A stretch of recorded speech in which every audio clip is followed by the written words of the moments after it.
told my parents I wanted a PlayStation, but I had to be subtle about it. So I went to them and I'm like, get me something electronic. Because in my 11-year-old mind, that made perfect sense. Like, what else runs on electricity? Like, you know what I mean? PlayStation, and that's it. They got me an introduction to electronics kit. My name's Runi Talwar, and I'm an amateur comedian, an open mic comedian. I work in IT right now. Yes, I'm just a project manager. Very boring. What I love about stand-up is that because it's live performance, there's a sort of an element of real risk there.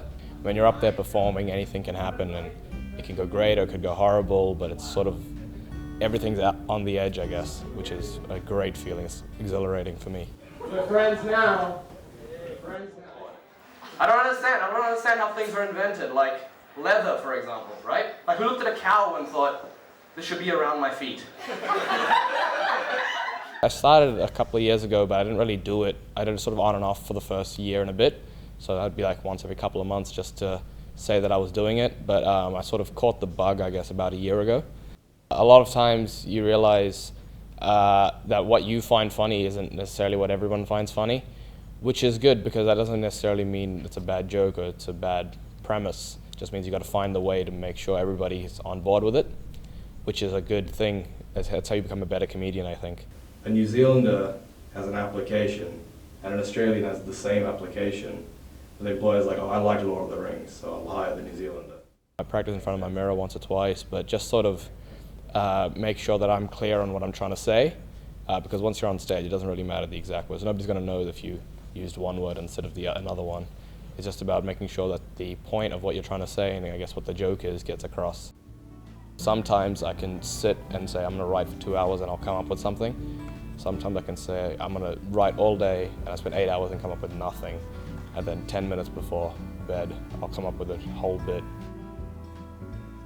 I try to be observant in life, I guess, and keep an eye out and notice things and notice my reaction to things. But that doesn't necessarily translate to material all the time. It used to be crazy nervous. I used to sort of steel myself for a couple of days before I got up, and now it's very, it's basically just closing the window for how long you're going to be nervous. So now I've got it down to about 5-10 minutes before I get up. I think my first performance went really well. My second performance was horrible because I think I was overconfident after my first one when I was like, oh, this is easy, guys. What about space? Like, what if you get to space and it's like... Oh, the second one was not good. But that was an interesting sort of start, so that sort of taught me that, A, don't take anything for granted. Don't be like, oh, this is always going to be funny. You could have the best joke in the world and it could not go sometimes. I'll move on. I feel like I lost you on the race stuff, guys. I'll move on. I'll move on to something else. Does anyone have a bucket list? As a comedian, I have quite a wide-ranging, I guess, inspiration pool. Because I also do like improv and that sort of thing. So a big inspiration for me is Colbert, who isn't even really a stand-up comedian. He's just a comedian and an actor.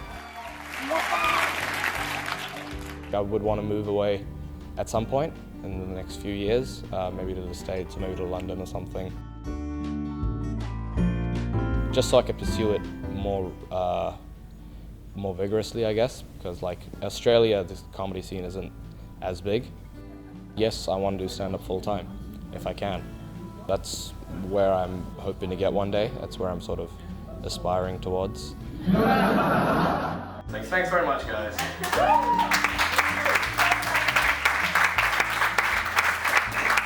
I'm sort of taking everything as just, enjoy where you are now, do what you do, and, love what you do, and then let's see where it goes.